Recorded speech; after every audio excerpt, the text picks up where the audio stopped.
you and welcome. My name is Mike, and in this video, guys, you know what we really like to talk about? That's bizarre as hell cases, and we got one in this whole video. This is the story of Daniel Wozniak, theatre actor and a guy who would do just about anything to pay for his upcoming wedding and honeymoon. And when I say anything, oh boy. This is a case just chock full of twists and turns, and maybe with a dash of insanity. And when I say dash, I mean someone just opened the bottle and poured the whole thing in. So, what are we waiting for? Come on, let's do it.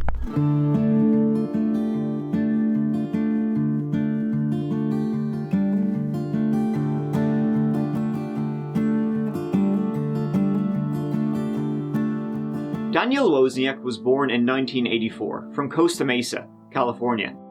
In the year 2010, he was engaged to his longtime girlfriend Rachel Buffett, an actress and also, whoa, Disneyland princess, if you can believe it. She played Ariel and Alice. In case you were wondering, I got you. Hi, my name is Dan Wozniak. I'll be playing the role of John Davis in Orange County. Okay, take it again. Playing the role of John Davis in Orange County Theater. God dang, I'll just say in Orange County. I can't say theater. Don't say that. You need to walk away from that? Okay. Hi, my name is Rachel Buffett. We're playing. Do it again, please. They were getting married on May 28, 2010 with an elaborate, beachside wedding and reception. Ooh la la. Dan, he was a theatre actor. I don't know why I keep saying it like that either. But things weren't looking too good. He was in deep shit. He was deep in debt. He had no full-time job. And he was about to be evicted from his apartment. I'm guessing being a community theatre actor doesn't really pay the bills. Or maybe Dan was just a real shit actor.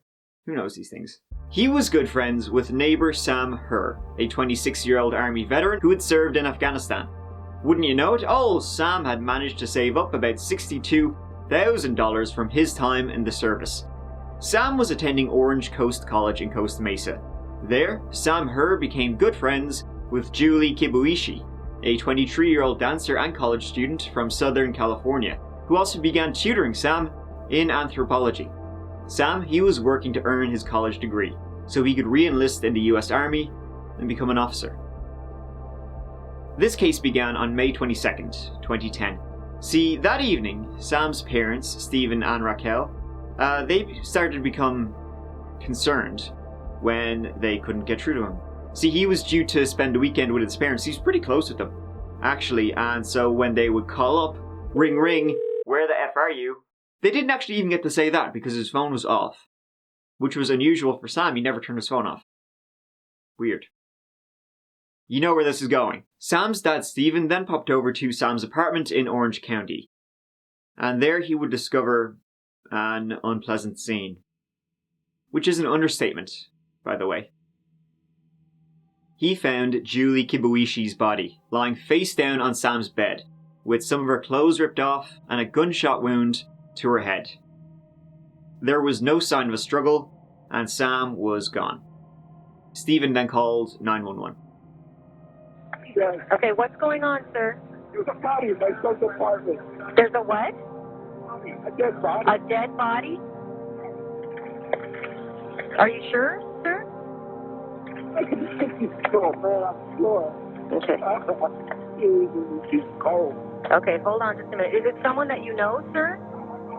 Yes, I don't know what's going on. Does your son know who it is? He's not here. Jesus. Okay. Do you know where your son is?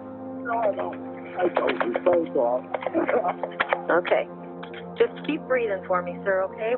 Where in the apartment is she? In the bedroom. But there's just some sexual activity. She's dead. There's blood from her head. I thought she just as if she was cold. There was blood from her head? Yeah, I don't know what to say. Okay, just stay in there, okay? I fear Jesus. Things were not looking good for Sam. What the hell did he do? The police then became pretty alert. I mean, the idea at the time was that Sam, he may have become upset. He had knowledge how to use a firearm.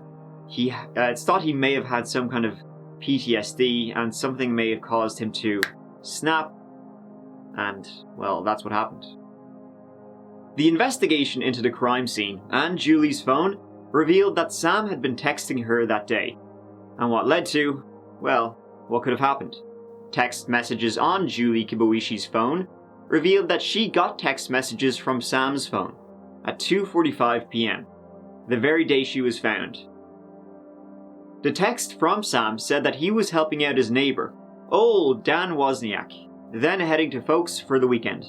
Okay, so far so good, that was the plan, according to his parents anyway. But 2 hours later, another text to Julie from Sam's phone said, "Can you come over tonight at midnight alone? Very upset, need to talk." Then later, "I'm hurting with some family crap. I can't be alone. No sex. Please, I'm begging as a brother." Yeah, sounds like drama. Should have just left that one unread. So that kind of matched up with what they were already thinking happened. Maybe Sam was drinking, maybe doing a little bit more than drinking, became upset, sexually assaulted Julie, and then killed her and then did a legger. Which, to be fair, is an all too familiar tragic story. But they needed to find Sam. Something else, startling, I guess you could say, was that Sam had already been charged with murder and acquitted many years before. In 2002, when Sam Herr was 19 years old, he was tried for murder because of his alleged role in the stabbing death of another 19-year-old named Byron Benito.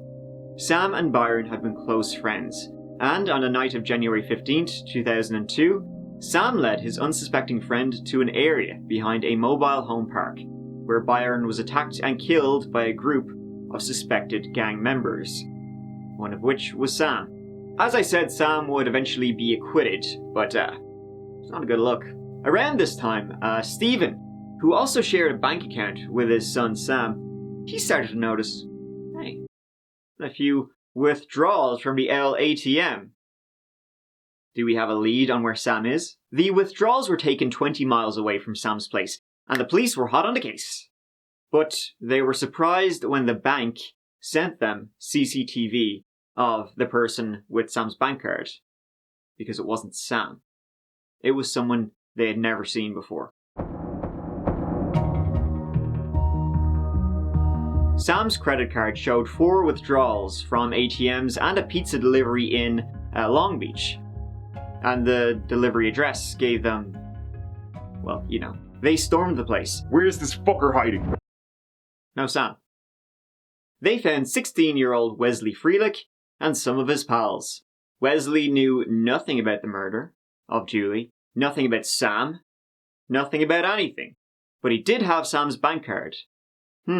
Interesting. And he told the police something kinda unbelievable, I guess, but kids are stupid. He said that Dan Wozniak, an older guy that his mother had met in community theatre, had given him Sam's card and asked him to make withdrawals.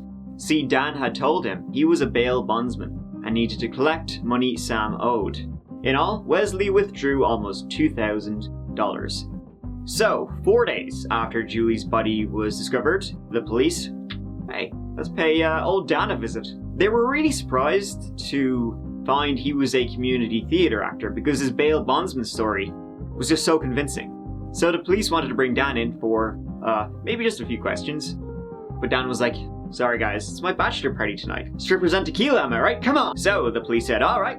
And then they decided to rock up to Dan's bachelor party, which was being held in a sushi place on Huntington Beach. Hey, the police are joining the party. Come on guys, strippers in 5. But actually the police said, nah, actually, instead of us joining you, you're joining us. We're going. Apparently Dan was pretty pissed off at the police because they arrested him after he had paid the bill. I'm not joking, he genuinely was annoyed at that. Since he was arrested on the night of his bachelor party, he was rocking a sweet Hawaiian shirt. Hence why I'm wearing mine for solidarity. Oh, what the fuck am I talking? And so Dan did admit to police that he had talked Wesley into taking money out of Sam's account. But guys, don't tell anybody. It's part of this rad scheme we got going on. Okay, Wes, here's what we're gonna do. I've treated it like I was a co-op guy, pretending to be an actor. So I said, here's what you need to do. I'm gonna park across the street, and I parked. It was across the street from the bank, so I wouldn't be seen. while I was avoiding. I said, what you're going to do is get out, grab your skateboard, go over there, enter the PIN number, take out $400. Because I heard it was the max that you could take out. He said, okay. He asked if it was illegal. I said, no, don't worry. That was a lie to him too. See, him and Sam were working on a credit card scam, where Sam was supposed to report his card stolen. Then Wesley would make the withdrawals, and Sam would call the bank and ask for the money back. Foolproof, right?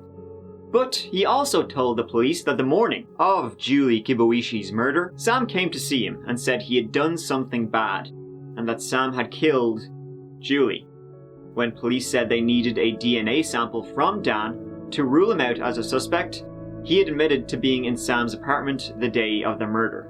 Yeah, I just popped in, but it wasn't me, guys. I swear, on the Bible. Though he kinda messed it up when he said this. Down and said, help me. I went upstairs and yes, I saw the goddamn body. Is that what you want to hear? I'm an actor. No? We want to hear the truth. That is the truth. Okay, then tell us what happened. How did that play out? And what'd you do when you got up there? How did your DNA get on her? Because I was right over the body. What's that? Because I was right over the body. Okay. So how'd your DNA get on her? That I don't know. DNA doesn't just fall off. I don't know. Okay. I didn't touch her. I didn't do anything. During his time in jail, Dan actually called his fiancée, Rachel Buffett. During this phone call, Rachel revealed that Dan's brother Tim had a backpack full of incriminating evidence, including the murder weapon. The backpack was given to him by Dan, so... Hello? Hi, baby. What did you do? I helped Sam cover some stuff up, and that's it. I didn't murder anybody. Did you help him actually cover the body up? Yes, I helped him cover up the body, and my payment was supposed to be everything in his account. Babe, why on earth would you try and cover for him? Because we needed the money. No, we never need money. We need to be good people and just have each other. I just talked to Tim, and I need to make a phone call to the detective now. Why? Because Tim's involved. Because of what? I need to call the detective first before they catch me on this recording device because it looks like I'm not trying to tell him right away. Tim says he has evidence with him. Then I'm doomed. Do you know that Tim had some evidence? Yeah. Oh God. Baby, Tim did speak up. Only to me so far. And it was in passing. I said, I'm going to the police station right now. Danny's been arrested. He starts freaking out. And he was really frantic and something slipped that he had evidence. No, don't. That can't be found. No, babe, I'm going to do it. Trust me, please. You realize they're recording this phone conversation anyways. You're being an absolute ass to try and lie again. Tim said he had a murder weapon. Yeah, he does. Babe, what do you want me to do? I don't want you to tell the detective anything. Now I'm dead. Now I'm really dead. Baby, you're already dead. I was trying to cover it up, and now I'm going away for life. Were you the one that killed them? And so after this phone call, Dan, he went back in to the detectives and he spilled the beans. And bad beans they were. You said you wanted to talk to me. What's going on? I'm crazy and I did it. You did what? I killed Julie and I killed Sam. Okay. Tell me how you killed Sam. 2 shots using my father's gun that I had. And your motive behind killing Sam was? Money and insanity. Money and insanity. Okay. Tell me about the Sam incident and what you did. I told him that I needed to move some stuff from the theater. I said, you need to bend down and help me lift this thing up. And when he bent down, I grabbed the gun. I never really fired the gun before, so I pulled it back and I shot him. Okay. Is there anything that you said to Julie prior to shooting her? No, I didn't. I got her in. I was downstairs in my apartment. I was still text messaging. That was Sam's phone you were using? Yes. Okay. Sam's phone. What sort of text messaging were you doing back and forth? I was saying, you need to come over tonight. You need to come over tonight. What did you say to Julie? Julie was wearing like a crown tiara. She had just come from her brother's. I had said like Sam had just called me and he was going through some stuff. She said, yeah, me too. I said, well, I have a key. Let's go in. I opened the door. I let us in. And then I just went to the bathroom real quick because I was really nervous. Loaded the gun again. And Went back out into the hallway and then said, oh, by the way, did you see this in Sam's bed? I said, lean over, look at it right there. And when she was leaned over, I put 2 bullets in the back of her head. okay. When did you feel you had to kill Julie? What was the rationale behind that? I was going crazy. No, but seriously. Seriously, to cover up Sam. And so Well, why? How would that cover up Sam? To make it look like he was on the run and he did. He was the one that did it. Right. It reached a point to where I couldn't even believe that I was doing this. I don't know. I don't know. See, Sam had told Dan he had $62,000 saved up in the bank account. Big mistake, because Dan, no money, no job, about to be evicted, and getting married in about a week, was like, hey, how about I just kill Sam and take his money? What a plan. Dan told the police he asked Sam to come to the Liberty Theater on the Joint Forces Training Base in Los Alamitos, telling him he needed help moving some boxes. But after they arrived, Dan shot and killed Sam. Then, oh boy, he cut off Sam's head, hand and forearm and tossed the body parts in a nearby Long Beach park. Police began searching for Sam's body parts. His head was found on his birthday when he would have been 27 years old. Sam's body would be identified by a chest tattoo, mom and dad. Police then recovered the backpack which contained a murder weapon, Dan's DNA, and Sam's bloody clothes. He then killed Julie hours after murdering Sam Herr, after he lured her to Sam's apartment by using Sam's cell phone to text her, pretending to be him. That same night, Dan performed with his fiancée in a local production of the musical 9. With Rachel, so there's that. Nothing. Then music. Top of the morning to you, Guido, Guido, Guido, Guido, Guido, Guido, me, and you will be my true love.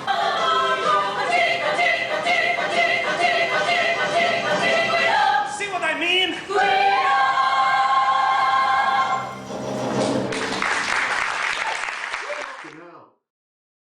Rachel was soon brought in too.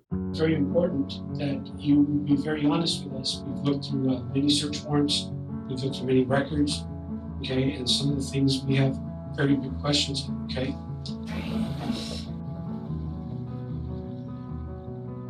I really don't have any more information I think I'm going to give you guys right now. Your stories are very inconsistent.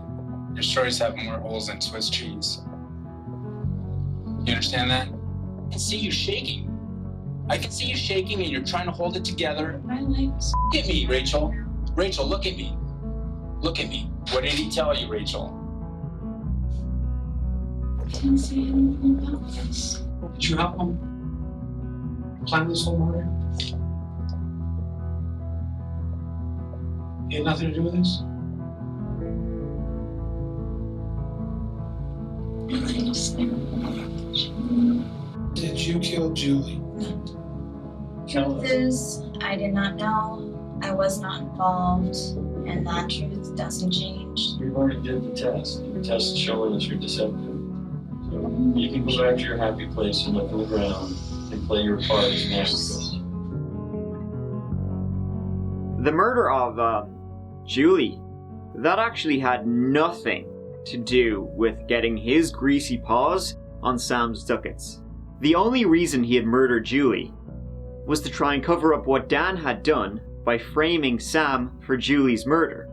So then the police would be looking for Sam, but a homicide case gets a bit more attention than a missing persons case.